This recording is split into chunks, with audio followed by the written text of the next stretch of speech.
नमस्कार, ये आकाशवाणी चंडीगढ़ है। अब आप रतिका से प्रादेशिक समाचार सुनिए। प्रधानमंत्री नरेंद्र मोदी ने कहा है कि भारत आर्टिफिशियल इंटेलिजेंस के उत्तरदायी और नैतिक उपयोग के लिए प्रतिबद्ध है।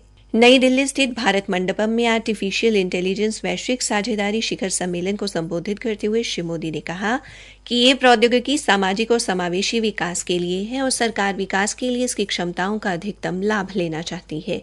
प्रधानमंत्री ने कहा कि सरकार ने आर्टिफिशियल इंटेलिजेंस पर राष्ट्रीय कार्यक्रम शुरू किया है और जल्द ही आर्टिफिशियल इंटेलिजेंस मिशन की शुरुआत की जाएगी। आर्टिफिशियल इंटेलिजेंस को बढ़ावा देने वाले राष्ट्रीय पोर्टल की बात करते हुए श्री मोदी ने रावत पहल का उल्लेख किया और बताया कि जल्द ही हर शोध, प्रयोगशाला, उद्योग और स्टार्टअप के लिए एक साझा मंच उपलब्ध होगा। आज संसद के दोनों सदनों में संसद भवन पर वर्ष 2001 में हुए आतंकी हमले के दौरान अपने प्राण न्यौछावर करने वाले सुरक्षा कर्मियों को श्रद्धांजलि अर्पित की गई। सुबह लोकसभा के अध्यक्ष ओम बिरला ने लोकतंत्र के मंदिर की रक्षा करने वाले अदम्य साहस दिखाने वाले सुरक्षा कर्मियों को सलाम किया और आतंकवाद के खिलाफ लड़ने की राष्ट्र की प्रतिबद्धता को दोहराया। राज्यसभा अध्यक्ष जगदीप धनखड़ ने कहा कि बहादुर सुरक्षा कर्मियों ने संसद पर हमले और लोकतंत्र की नींव को कमजोर करने के आतंकवादियों के मंसूबों को नाकाम कर दिया था। दोनों सदनों में शहीदों के सम्मान में मौन भी रखा गया। राष्ट्रपति द्रौपदी मुर्मू ने कहा कि राष्ट्र बलिदान देने वाले सुरक्षा कर्मियों का हमेशा ऋणी रहेगा। प्रधानमंत्री नरेंद्र मोदी ने भी संसद भवन की रक्षा करने वाले सुरक्षा कर्मियों को श्रद्धांजलि देते हुए कहा कि देश उनके साहस और बलिदान को सदैव याद रखेगा। केंद्रीय मंत्रियों और सांसदों ने भी आज इन वीर शहीदों को श्रद्धांजलि अर्पित की। बाकी समाचार इस अंतराल के बाद। हाँ, वैसे तन्ना इतना भी नहीं बेरा दुनिया का हो जितना तू दिखावा करया करे। अब मैंने क्या कह दिया?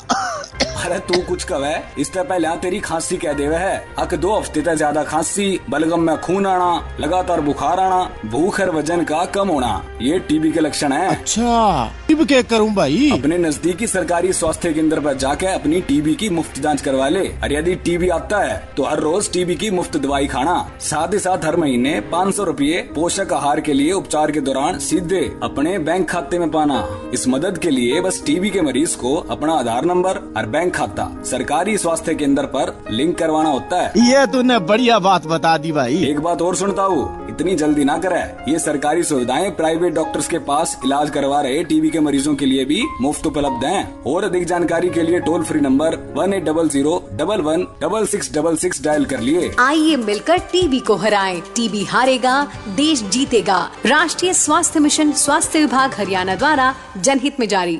हरियाणा विद्यालय शिक्षा बोर्ड के अध्यक्ष डॉक्टर वीपी यादव व सचिव ज्योति मित्तल ने कहा कि हरियाणा अध्यापक पात्रता परीक्षा के लिए जारी help desk email help desk HTET 2023 से gmail.com को शरारती तत्वों द्वारा हैक कर लिया गया है। इसलिए सभी अभ्यर्थी इस ईमेल से प्राप्त किसी भी संदेश या किसी भी राशि की मांग को स्वीकार न करें। अंबाला जेल प्रशासन द्वारा मिली भगत कर एक व्यक्ति को जमानत पर छोड़ने की बजाय दूसरे व्यक्ति को छोड़ने पर उस व्यक्ति पर फर्जी मामला दर्ज करने की शिकायत पर हरियाणा के गृह मंत्री अनिल विज ने जेल महानिदेशक को पूरे मामले में जांच कर दोषियों के खिलाफ सख्त कार्रवाई करने के निर्देश दिए हैं। ये आरोप अंबाला जिले के गांव बलाणा निवासी महिला व उसके परिवार के सदस्यों ने लगाया है। वहीं पत्रकारों से बातचीत के दौरान श्री विज ने बताया कि ये काफी गंभीर मामला है और जांच के आदेश दिए गए हैं। उन्होंने इस संबंध में जेल प्रशासन से भी बात की थी। उनसे कहा गया कि गलती से किसी अन्य व्यक्ति को छोड़ दिया गया। श्री विज ने कहा कि ये काफी गंभीर मामला है। यदि इस प्रकार गलतियां हुई तो और भी गलत लोगों को जेल प्रशासन द्वारा छोड़ा जा सकता है। इसी तरह अंबाला छावनी में निगाह सिनेमा की खरीद फरोख्त मामले की जांच के लिए गठित समिति की कार्रवाई संबंधी पूछे गए सवाल पर गृह मंत्री ने कहा कि समिति में कौन कौन सदस्य थे और जांच में क्या आया, इसकी जानकारी ली जाएगी। इसी के साथ ये समाचार बुलेटिन समाप्त हुआ।